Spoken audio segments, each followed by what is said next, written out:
Maharashtra medical council का जो चुनाव है, चालू है वो चुनाव, और उस चुनाव के अंदर जितनी भी हो सके धांधलियां हो सकती है वो हो रही है।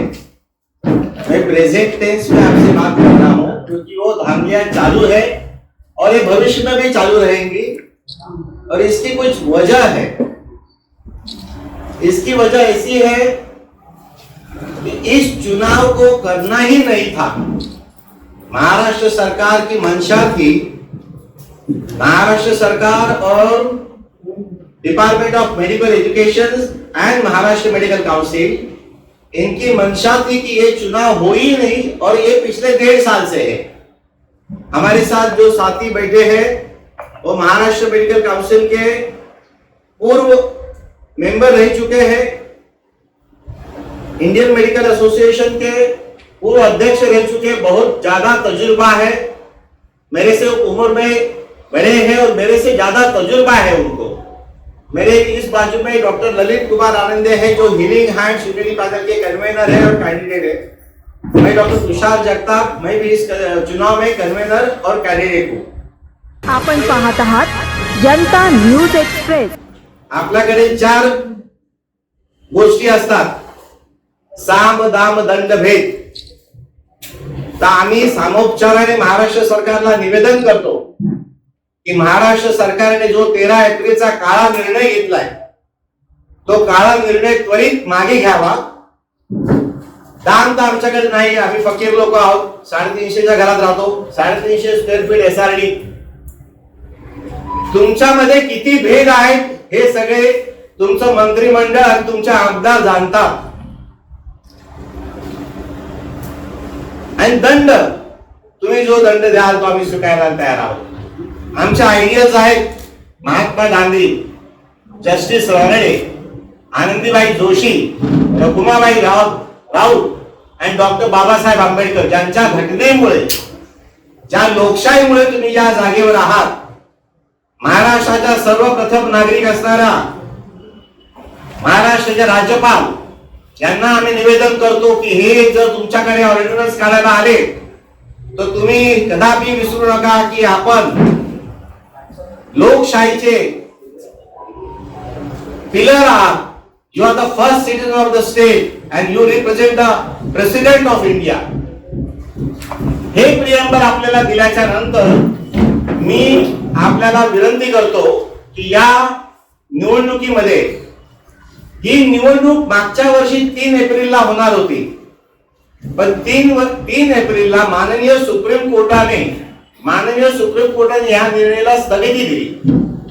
त्याचं कारण असं होतं की सचिन प्रभू पवार यांनी सुप्रीम कोर्टामध्ये धाव घेतली, हायकोर्टामध्ये निर्णय डॉक्टरांच्या बाजूला लागला नाही त्यानंतर, आणि माननीय सुप्रीम कोर्टाने या निवडणुकीमधल्या धांदलीला लक्षात घेऊन 3 एप्रिल 2025 ला ही निवडणूक स्थगित केली। त्याच्यावरचा निर्णय 7 जानेवारी 2026 ला आला आणि त्यामध्ये स्पष्ट सांगण्यात आलं की ही निवडणूक कायद्याप्रमाणे घ्यावी, ही निवडणूक सुट्टीच्या दिवशी घ्यावी आणि ही निवडणूक 3 महिन्याच्या आत संपवावी, म्हणजे 7 एप्रिल पर्यंत। महाराष्ट्र सरकार, महाराष्ट्र मेडिकल काउंसिल आणि डिपार्टमेंट ऑफ मेडिकल एज्युकेशन हे 2 एप्रिलला सुप्रीम कोर्टात गेले की आम्हाला एक्सटेन्शन द्या।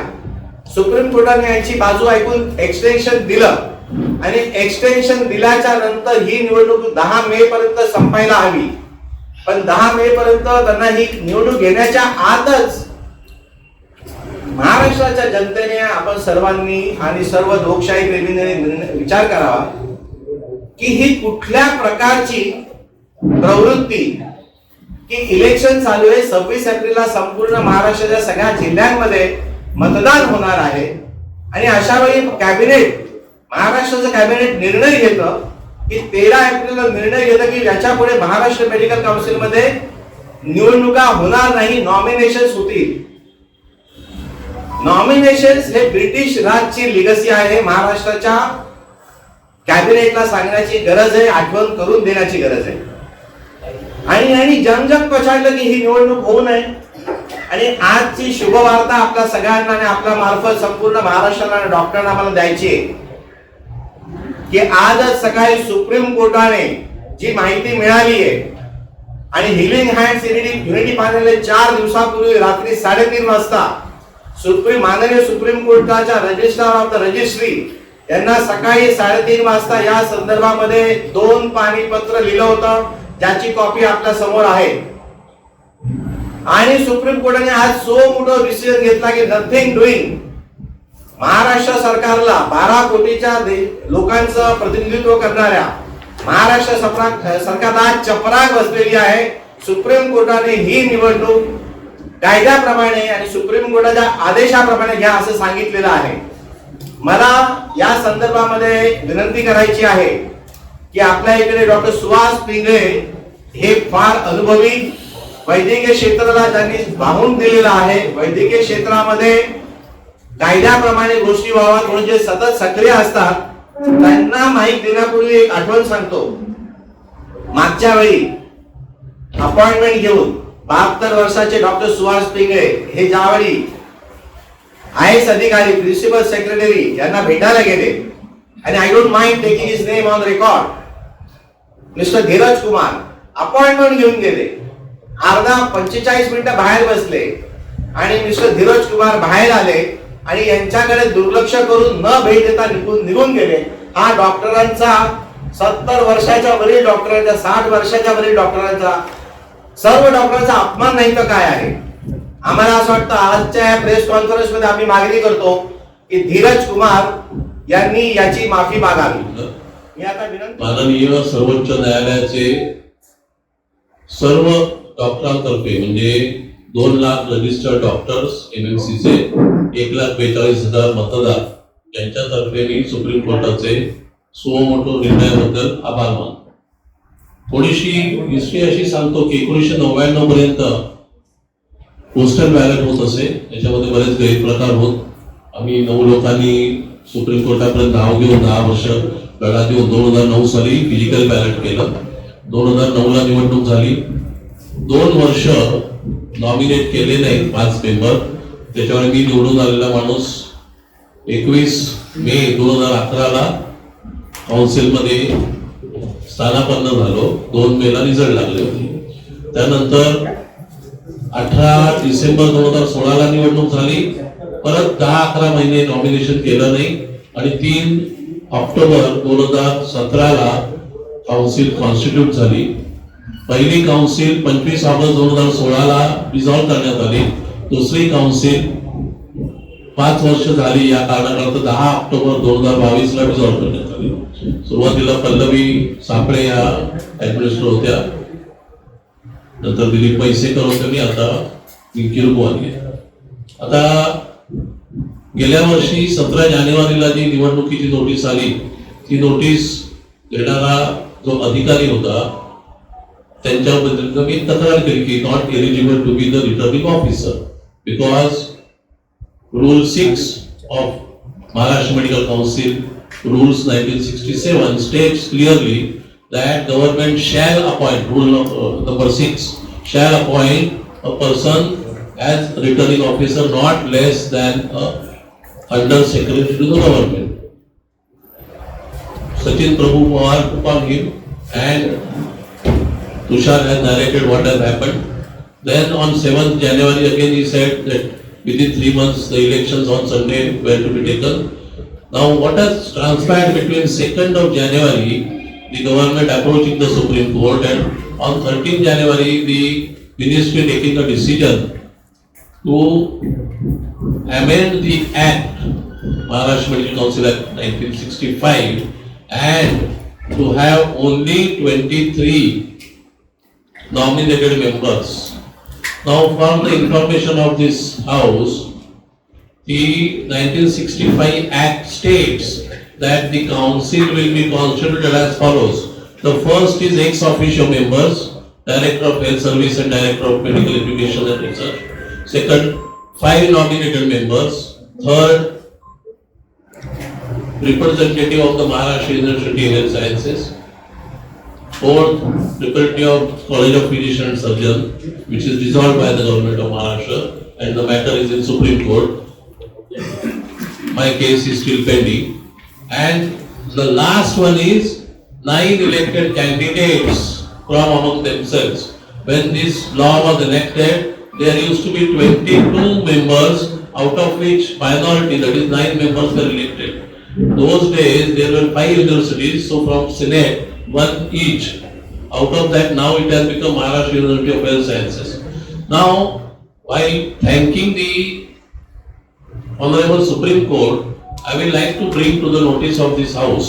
मला तुमच्या निदर्शनास असं आणून द्यायचं आहे की ही लढाई अजून संपलेली नाही. The war is still not over. 24 तारखेला निवडणुका होतील, 30 तारखेपर्यंत त्याचे निर्णय लागतील, म्हणजे जाहीर केलं जाईल कोण जिंकले ते निकाल. परंतु त्यानंतर जर 5 नॉमिनेशन झाली नाही तुषार, तर the council is not constituted. First time I have myself experience, मला स्वतःला अनुभव आहे. 2 वर्ष आम्ही we were kept in the wings. तसं त्याच्यानंतर 10 महिने गेले, तर यावेळी सुद्धा असं करू शकतात की 6 महिने नॉमिनेट करायचे नाही. पावसाळी अधिवेशनामध्ये या जो काही त्यांनी ऑर्डिनन्स अध्यादेश काढण्याचा प्रयत्न केला, त्याचे कायद्यात रूपांतर करून घ्यायचं. तुम्हाला सगळ्यांना माहिती आहे 240हून अधिक एका बाजूला सरकारी बाजूला आमदार आहेत, त्याच्यामुळे ते सहज शक्य आहे. आणि त्यानंतर परत सुप्रीम कोर्टाला सांगू शकतात की आता नवीन कायदा आहे आणि आपल्या देशामध्ये न्यायालयाचं काम हे अस्तित्वात असलेल्या कायद्याचा अर्थ लावणे असा असतो. कायदा करण्याचा अधिकार हा विधिमंडळांना आहे. त्यामुळे अजूनही ही लढाई संपलेली नाही. त्यामुळे तुमच्या मार्फत तुषारनी पहिला सगळ्यात महत्वाचा संदेश दिलेला आहे. डॉक्टरांना गेल्या काही दिवसातील बातम्यांमुळे अशी एक समजूत झाली होती की ह्या निवडणुका होणार नाही 24 तारखेला. ते मळप दूर झालेलं आहे सर्वोच्च न्यायालयाच्या निर्णयामुळे. त्यामुळे एक पहिला निर्णय द्या आणि दुसरा निर्णय असा म्हणजे आपल्याला संदेश द्यायला पाहिजे की जास्तीत जास्त लोकांनी या लोकशाहीच्या जागरामध्ये हा जो समारंभ आहे मोठा निवडणुका म्हणजे त्याच्यामध्ये सामील व्हावं आणि महाराष्ट्र गव्हर्नमेंटचा जो काही पुढचा डाव आहे तो आणून पाडावा. धन्यवाद. तुम्हाला एक शब्द सांगायचा आहे मला, आणि जसं डॉक्टर सुहास पेगे यांनी सांगितलं की आम्ही माननीय सर्वोच्च न्यायालयाचे अत्यंत आभारी आहोत. लोकशाही जिवंत आहे, त्याचं द्योतक आहे. तुम्हाला असं वाटत असेल की हे काय झालं, तुम्हाला 3च गोष्टी सांगतो. अजूनही मतदान केंद्र फायनल झालेली नाहीत. इलेक्शन 26 तारखेला आहे. प्रत्येक जिल्ह्यांमध्ये एक मतदान केंद्र असतं. अजून बरीच मतदान केंद्र फायनल होण्याचं बाकी आहे. इलेक्ट्रोल रोल मध्ये 72,000 डॉक्टरांची जी नावं गाळली, कायद्याचं कुठलंही अधिष्ठान नसताना, हे आपण सगळे जाणता. निर्णय प्रक्रिया, इलेक्शन निर्णय प्रक्रिया याच्यासारखी गोंधळाची मी अजून तरी बघितलेली नाही. मागच्या वर्षी चपराक बसल्यानंतर पुढच्याच ठेस मागचा शहाणा असं आपल्याकडे एक म्हण आहे. आम्ही यांना 27 जानेवारीलाच निवेदन दिलं होतं आणि सांगितलं होतं की मागच्या वेळेचा सावळा गोंधळ यावेळी घालू नका. पण तसं असताना सुद्धा त्याच्या डबल सावळा गोंधळ यांनी घातलाय. म्हणजे आज 20 एप्रिल आहे. पण हा लार्जर इश्यू आहे. लोकशाहीचा हा लार्जर इश्यू आहे. आपण सगळ्यांना एक शब्द माहित असेल, kakistocracy. Government of Maharashtra medical council this is not democracy, this is kakistocracy. तुम्हाला कॅकिक्टोक्रॅसीचं काय असतं exactly I tell you. Kakistocracy म्हणजे government, I think you should record this and write down, government by the least qualified. Government by the least qualified, most incompetent and most unethical individuals. हे जे सरकार आहे, हा जो निर्णय आहे, याला कॅकिक्टोक्रॅसी म्हणतात. 17व्या शतकामध्ये हा शब्द वापरला गेला होता. ग्रीकचा आहे. कॅकिक्टोस म्हणजे वर्स आणि क्रेसी म्हणजे गव्हर्नमेंट किंवा रूल. तर आज तुम्हाला हा नवीन व्होकॅब्युलरी महाराष्ट्राच्या याच्यामध्ये की महाराष्ट्रामध्ये कॅकिक्टोक्रॅसी चालू आहे, डेमोक्रेसी चालू नाही. जर महाराष्ट्र सरकारने हा निर्णय मागे घेतला नाही, महाराष्ट्र कॅबिनेटने हा जो निर्णय दिला इलेक्शनच्या ह्याच्यामध्ये इलेक्शनवर इन्फ्लुएन्स करण्यासाठी, तर कॅटेगरी काय होतं तुम्हाला 2 मिनिटात सांगतो. Government by the least qualified, most incompetent और most unethical individuals. Key characteristic leadership based on loyalty और मेरिट. डॉक्टर वेंकी रुगवानी स्वतः इलेक्शन्स कंडक्ट करतायत, स्वतः त्या इलेक्शन मध्ये रोल बनवण्याचा रोल रजिस्ट्रार आणि ते करतायत. हु इज द काउन्सिल, ते स्वतः या इलेक्शन मध्ये उभे राहिले. म्हणजे chief election commissioner of India, who by virtue of being a CEC is also citizen of this country and a voter of this country, can he contest general election when he is supervising the election or he is conducting the election? संपूर्ण महाराष्ट्राच्या देशाच्या लोकांना याचा विचार करायला पाहिजे की लोकशाहीमध्ये महाराष्ट्र मेडिकल काउन्सिल मध्ये स्वतः निवडणूक अधिकारी निवडणुकीच्या रिंगणात उतरला. याला कॅटेक्टोक्रेसी नाही म्हणणार तुम्ही, तर याला काय म्हणणार? Decision driven by ignorance of populism. आज महाराष्ट्र सरकारच्या लॉ डिपार्टमेंटला मला विचारायचंय, तुम्ही सुप्रीम कोर्टात गेला, लोकांच्या किती पैसा खर्च झाला सुप्रीम कोर्टामध्ये? सुप्रीम कोर्टाने तुम्हाला चपराक दिली, ही घाई कशासाठी? हे धृतराष्ट्रासारखं आदळ प्रेम कोणासाठी? महाराष्ट्रामध्ये धृतराष्ट्राचा जन्म झालेला आहे 13 एप्रिलला, हे मी ऑन रेकॉर्ड सांगतो. क्या होतं कॅटेगरी मध्ये? Weak institution and poor governance outcome, rise of mediocrity and psychopathy. And Subhas, you will agree, expert sideline. Experts तुमच्यामध्ये एक्सपर्ट जे असतील ते विल साइडलाइन, आणि जे पपेट्स असतील त्या पपेट्सना पुढे घेतील. बरोबर का? डॉक्टर्सांचा मोठा ग्रुप भेटला 70 वर्षाच्या आणि त्याच्यापेक्षा जास्त. त्यांनी विचारलं काय चाललंय हे?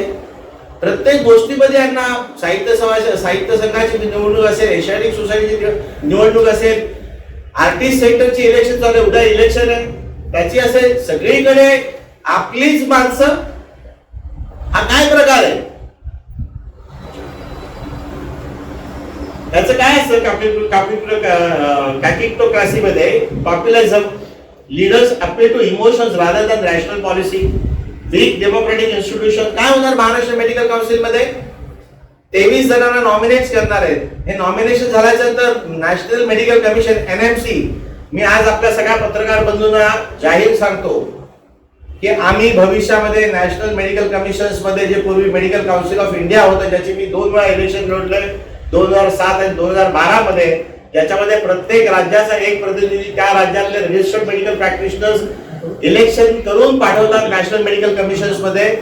तसं national medical council of India मध्ये, तसं NMC मध्ये करा म्हणून आम्ही भारताचे राष्ट्रपती माननीय द्रौपदीजी मुर्मू यांना पत्र लिहू, भारताचे पंतप्रधान माननीय नरेंद्र मोदीजी यांना पत्र लिहू की नॅशनल मेडिकल कमिशन मध्ये डेमोक्रेसी संपुष्टात आणलेली आहे 2019-20च्या कायद्यानुसार, त्याला रिवाइव्ह करावं आणि त्यासाठी हेलिंग हँड संपूर्ण भारतभर, संपूर्ण भारतातल्या डॉक्टरांना एक करेल. पॉलिसी फेल्युअर काय होतं याच्यामुळे? कॅटेक्टोक्रेसीमुळे पॉलिसी फेल्युअर्स, हेल्थ, इकॉनॉमी, एज्युकेशनची वाट लागते, इन्स्टिट्यूशनल कोलॅप्स होतात, decline in global standard and social polarisation. मला आपल्याला हे 2-3 शब्द सांगायचे होते. आपल्या कानी हे 2-3 शब्द आले. महाराष्ट्राचं सरकार एक कॅटेक्टोक्रेसी गव्हर्नमेंट आहे. त्यांनी MMC मध्ये धृतराष्ट्रासारखा कारभार करू नये. येणाऱ्या उद्याच्या कॅबिनेट मध्ये हा निर्णय तात्काळ समोपचाराने आम्ही विनंती करतो मागे घ्यावा. महाराष्ट्रातील सगळ्या डॉक्टरांचं असंच म्हणणे. आम्ही जो सर्वे केला, मॅडम सर्वे आहे आपल्याकडे, जो सर्वे दाखवा मला पटकन. या सर्वे मध्ये आम्ही 3च प्रश्न विचारले होते की महाराष्ट्रातील डॉक्टरांना इलेक्शन्स हवे आहेत महाराष्ट्र मेडिकल काउन्सिल मध्ये, महाराष्ट्रातील डॉक्टरांना नॉमिनेशन्स हवे महाराष्ट्र मेडिकल काउन्सिल मध्ये, आणि महाराष्ट्र मेडिकल काउन्सिलचं त्यांच्या काउन्सिलबद्दल त्यांचं मत काय आहे. सकाळी 11:30 वाजेपर्यंत 94% डॉक्टरांनी महाराष्ट्र मेडिकल काउन्सिल मध्ये इलेक्शन्स व्हावा असा सर्वे दिलेला आहे. 94% of doctors registered medical practitioners. मी तुम्हाला या ठिकाणी मी थांबतो. मी डॉक्टर संजय पाठवले यांना विनंती करतो, सर तुम्हाला 2 शब्द मांडायचे असेल तर तुम्ही 2 शब्द मांडा. डॉक्टर ललित आनंदे आहेत, दोन्ही कन्व्हेनर आणि कॅन्डिडेट्स आहेत. एकच मिनिट. या सर्वांच्या मागे एक भूमिका अशी आहे की त्यांना होमिओपॅथ्सना रजिस्ट्रेशन द्यायचंय, CCMP certificate course in modern pharmacology करून, आणि त्याच्याकरता की ताब्यात घेण्याचा प्रयत्न आहे. नॅशनल मेडिकल कमिशन बनण्याच्या आधी मेडिकल काउन्सिल ऑफ इंडिया NMCच्या पहिल्या ड्राफ्ट मध्ये आयुष म्हणजे आयुर्वेदिक युनानी आणि सिद्धा यांना ब्रिज कोर्स करून मॉडर्न मेडिसिन ची प्रॅक्टिस द्यायची असा निर्णय झाला होता. पण तो ऐन वेळी कॅन्सल करून फक्त मॉडर्न सायंटिफिक मेडिसिन ॲलोपॅथी मध्ये NMC झाला. पण यांचा पूर्वीपासून जो हेतू आहे तो हेतू कुहेतू आहे. पेशंटच्या, रुग्णांच्या आणि मेडिकल हेल्थ इन्फ्रास्ट्रक्चरच्या जीवाशी खेळायचं काम करू नये अशी आमची हात जोडून विनंती आहे. धन्यवाद. हे जे आयुष त्यांनी जे आता सांगितलं ना, तर तो NMCचा draft was put in public domain, जो आताच्या मंत्रिमंडळाचा निर्णय ठेवलाच गेला नाही. मला एवढंच म्हणायचं आहे की याच्यामध्ये ॲलोपॅथीचे जे डॉक्टर आहेत MBBS आणि अभाऊ यांना वेगळं राहू द्यावं आणि त्यांना त्यांच्या पॅथीनुसार प्रॅक्टिस करू द्यावी. याच्यामध्ये BMS आणि DHMS होमिओपॅथी आणि आयुर्वेदिक यांना मिक्सअप करण्याचा प्रयत्न चालू आहे. आणि मिक्सअप करतेवेळी त्यांचं असं म्हणणं आहे की हे मॉडर्न मेडिसिन आहे, कोणी काहीही देऊ शकते. पण बऱ्याच जे MBBS आणि अभाऊ जे प्रॅक्टिस करणारे लोक आहेत यांच्यामध्ये सुद्धा कॉम्पिटन्सी बरीच कमी आहे. आणि कॉम्पिटन्सी कमी असल्यामुळं अनेक मेडिकल लिगल केसेसमध्ये डेथ होतात. आणि आमच्या मेडिकल काउन्सिलमध्ये, महाराष्ट्र मेडिकल काउन्सिलमध्ये कोण मेडिकल लिगल ओपिनियन देतं ह्याचं काही यांना म्हणजे एक्सपर्ट ठेवलेले नाही. म्हणून आम्ही फॉरेन्सिक मेडिसिनची बरीच जण आम्ही जवळपास 9 जण आम्ही या इलेक्शनमध्ये उभी आहोत. मिनिमम आमचा एक तरी कॅन्डिडेट तिथे राहावा असं आमचं म्हणणं आहे. बाकी मला याच्याविषयी जास्त काही बोलायचं नाही. सरांनी जे काही सांगायचं सांगितलं. आमचं रिप्रेझेंटेशन जे आहे ते जगताप सर आणि केंद्र सरांनी पण सांगितलं आहे. सगळं मला आपण म्हणून असं काही विषय सांगायचं नाही. डॉक्टर ललित कुमार आनंदे आहे, देवराव लक्ष्मण आनंदेचा मी मुलगा. मी त्यांचं नाव का घेतलं, कारण ते स्वातंत्र्य सैनिक होते. 7 वर्ष त्यांनी जेलमध्ये काढली भारताच्या स्वातंत्र्यासाठी. आणि कशाकरिता हे सगळं त्या लोकांनी केलं त्यावेळी, कारण आम्हाला डेमोक्रेसी पाहिजे, आझादी. आझादीचा अर्थ काय आहे की सगळ्यांचे विचार, सगळ्यांचं हे घेऊन आपण हे हिटलरशाही नसायला पाहिजे. आपल्याला लोकांचे विचार पण ह्याच्यामध्ये घेणं गरजेचं आहे. आणि ह्या इकडे मी बघतो या इलेक्शन मध्ये सरळ सरळ जे काय 2,13,000 डॉक्टर वगैरे आहेत प्रॅक्टिस मध्ये, त्यातनं 70,000 डॉक्टरना काढून टाकणं. अरे का आम्ही काय त्यांना बोगस डॉक्टर असं पण म्हणाले? अरे तोंडावर चप्पल मारली रे बाबा. एवढं शिक्षण घेऊन तुम्ही सगळे आले त्यावेळी डॉक्टर झाले आणि मग नंतर कोणीतरी तुम्हाला चप्पल मारतोय थोबाडीत बोगस डॉक्टर म्हणून. आणि कशामुळे? काय बोगस प्रॅक्टिस केली? अरे ते तिकडे 11व्या याच्यामध्ये बघा, पद्मश्री, पद्मभूषण, महाराष्ट्र भूषण अशी अवॉर्ड घेणारे डॉक्टर काय बोगस वाटले तुम्हाला? म्हणजे हे काम करणारे, लोकांसाठी काम करणारे, गरिबांसाठी काम करणारे, दिवस रात्र या क्षेत्रात ते करत होते त्यांचं काम मेडिकलचं. आणि मग तिकडे तुम्ही त्यांना असं बोलता. त्यांनी एकदम चप्पलच मारले सगळ्या अशा थोर लोकांचं.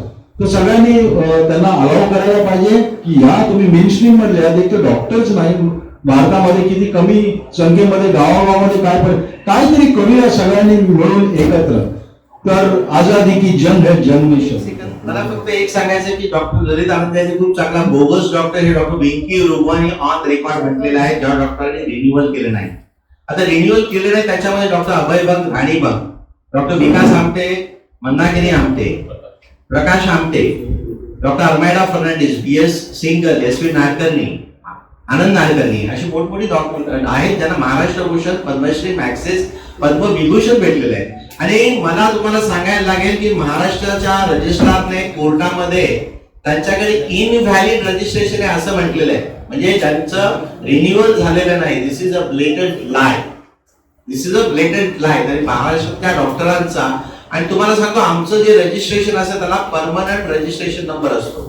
रिन्युअल ही प्रोसेस आमच्यासाठी दर 5 वर्षाने करायची असते, पण रिन्युअल न केल्यामुळे आम्हाला कोणालाही प्रॅक्टिस करण्यापासून, पदभूषणापासून कायदा थांबवत नाही. रिन्युअलचं फाईन आम्ही दर महिन्याला भरतो. मला एक डॉक्टर माहिती आहे ज्यांची दृष्टी गेली आणि त्यांनी 15 वर्ष झालं त्यांचं रिन्युअल न झालं, but he past is MBBS, he past is MD आणि इज प्रॅक्टिसिंग आणि इज होल्डिंग अ ऑफिस. त्यामुळे आपल्या सगळ्यांमध्ये हे लोक जे संभ्रम निर्माण करण्याचा प्रयत्न करतायत आणि महाराष्ट्र मेडिकल काउन्सिल मधून PR एजन्सीज काम करतात अशी बद्धता आहे. आणि तुम्ही असा निर्णय घेणार की महाराष्ट्र मेडिकल काउन्सिल मध्ये इलेक्शन्स न होता, तर याच्यामध्ये एक लक्षात घ्या, महाराष्ट्र मेडिकल काउन्सिल मध्ये इलेक्शन न घेता यांनी Maharashtra university of health sciences मध्ये जे इलेक्शन होतात त्याच्यावर पण बंदी येईल या निर्णयामुळे. हा निर्णय ज्यांनी पुढे घेतला तर त्याच्यावर बंदी, कारण MUHS में चुनाव होके उनका एक नुमाइंदा महाराष्ट्र मेडिकल काउंसिल पर आता है. तो ये जो बनाने जा रहे हैं नॉमिनेशंस का, इसको पुरजोर विरोध पूरे महाराष्ट्र के डॉक्टर्स कर रहे हैं. मैंने अभी कहा कि 94% doctors are against the nomination, जिसका कल के मीटिंग में महाराष्ट्र गवर्नमेंट इसका जरूर उसके ऊपर ध्यान दे और इस डिसीजन को बड़े दिल से, मैं कहता हूं कि बड़े दिल से इस डिसीजन को उन्होंने विड्रॉ करना चाहिए. धन्यवाद. अचूक बातम्या, निपक्षपाती विचार, अन्यायाविरुद्ध वाचा फोडणारे परखड विचारांचे सार्वभौम दैनिक प्रजासत्ताक जनता.